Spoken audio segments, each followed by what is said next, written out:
You know, we got a lot of kids in the building, and you know, we strive to, every year we strive to give everybody the best experience. We don't always achieve that, but we always strive to do so. And the reason why we're able to give people the best experiences is because of the people, the coaches that we have coaching for you guys. And I'd like to take a little time out to just recognize a coach that's been with us for 5 years, who is, you know, he's mopped the floors, he's traveled all over I wouldn't say the country, but at least the east side of the country. And I want to recognize Dorian Davis for his 5th year being with the Vision program.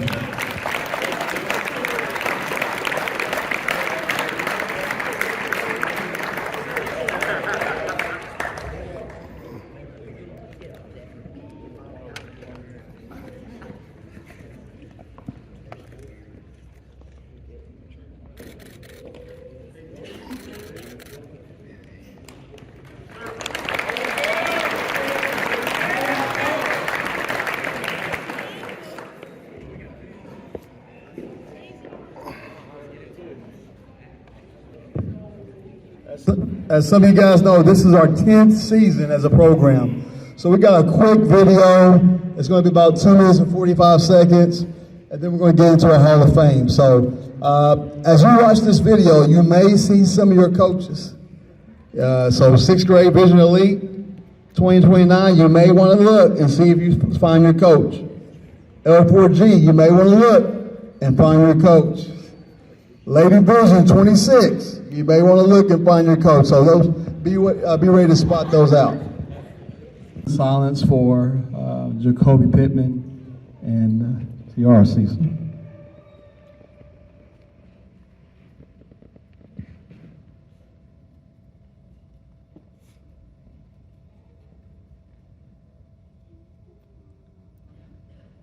Thank you.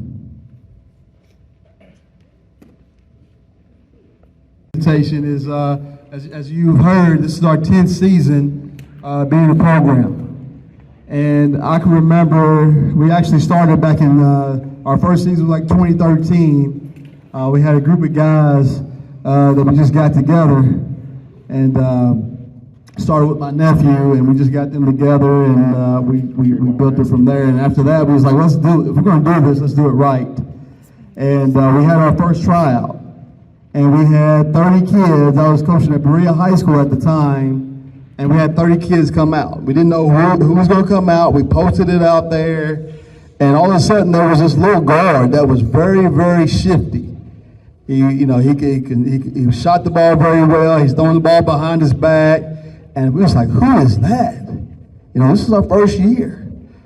And our first Hall of Fame inductee, this young man has, in 2017, led his team to a school record, 31-4. He's 13th regional tournament MVP, 4-time 52nd district all-tournament team.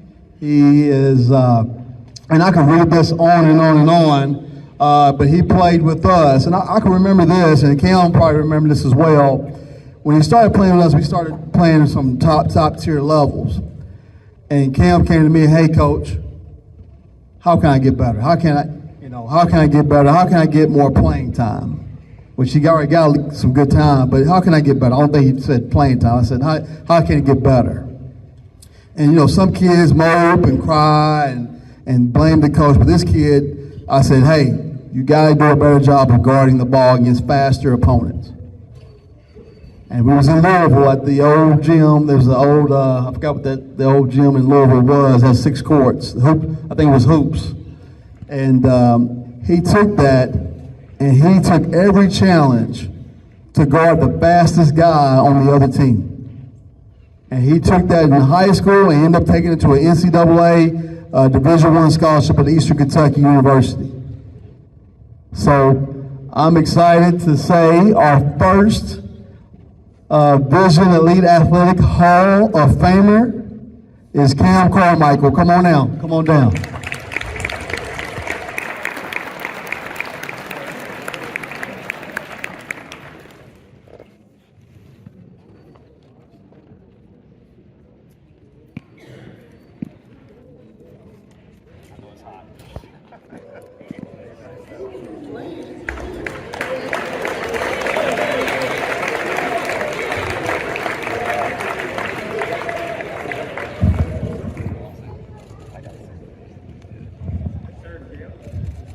All right, TJ. I didn't plan a speech, but I do want to say thank you to Coach Jackson, and thank you to everybody else who's had a part in Vision.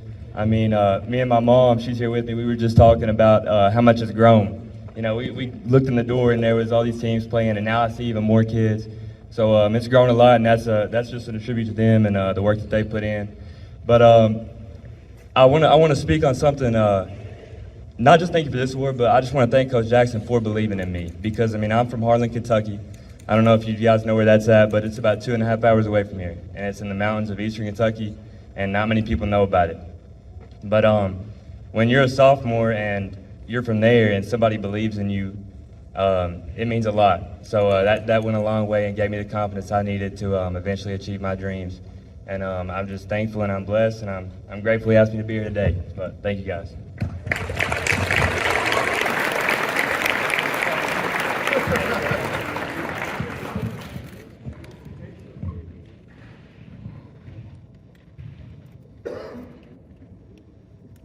All right, this next person is not able to be here with us. Now, I think all three Hall of Famers all played on the same team. I think, so it was a good team. I actually got the chance to coach that team. It was great. But the next person that we're inducting, he was not able to be here. He's actually in Memphis. He shot us a video. But I'll tell you about Caden Edmondson. Caden Edmondson was a 6'7", 6'8" guy from Webster County. He's 6'8" from Webster County, which is far out west. I know my people from Hopkinsville probably heard of it. But we had got a kid on our team named Javion Eves, who was really, really good. North Hopkins, so my Hopkins Central people understand who I'm talking about. And Caden, I'm looking online, I'm trying to recruit, trying to find a big kid, and all of a sudden I saw this kid, 6'8", out of nowhere. I'm like, well, who's he playing for? He needs to play for Vision. I think he averaged like 5 points a game and 7 rebounds. And so we brought him on. And the one thing that, he wasn't much on the offensive end, but defensively in rebounds, like he was like the Dennis Rodman of Kentucky. That's all he loved. And he was tough. He got his nose in on everything. And he went from nobody knowing him to being one of the best players in the state over a spring. And so excited to talk about Caden. Caden has, if you really want to look into Caden's story, it's a magnificent story. So if you ever type in Caden Edmondson on Google of Webster County, you'll find his story, and they've done stories on him about his upbringing. I'm not going to go into that. But he went from Webster County, got a scholarship at Bethel, was in an NAIA All-American at Bethel, then ended up going to play professional ball overseas. So he's a special young man. But I'm going to go ahead and he got a little video that he sent us. I'm going to go ahead and go to the next person because the other person did upload. This third person that we have is Josiah Thomas, who is also a Hall of Famer. Josiah from Canada. Just a little story about him. 6'2" guard from Canada that was playing basketball in North Carolina. This guy hit me up on Twitter, and he said, "Hey, Coach, I heard you guys do a lot of things. I want to play on the circuit." So, not knowing this kid from too much, I saw his video. I said, "All right, let's come. Come on down. Come to Kentucky. We'll play some basketball." So he ended up staying with us for 3 to 4 months. And he played with us and really excelled. I mean, he was a strong guard that can get to the basket. But one thing about Josiah, and this is something that I'm going to advocate for our guys, Josiah was a big advocate for himself. We helped him and connected him, but once he knew what he wanted to do. He wanted to play college basketball at the highest level. So he would go out and not just wait for his coaches. He would go out and reach out to coach for himself. Josiah was very shifty, could score in bunches. They ended up playing at Arkansas Tech, which is a nationally ranked Division II basketball program. And now he's graduated, now he's playing professional ball in Canada.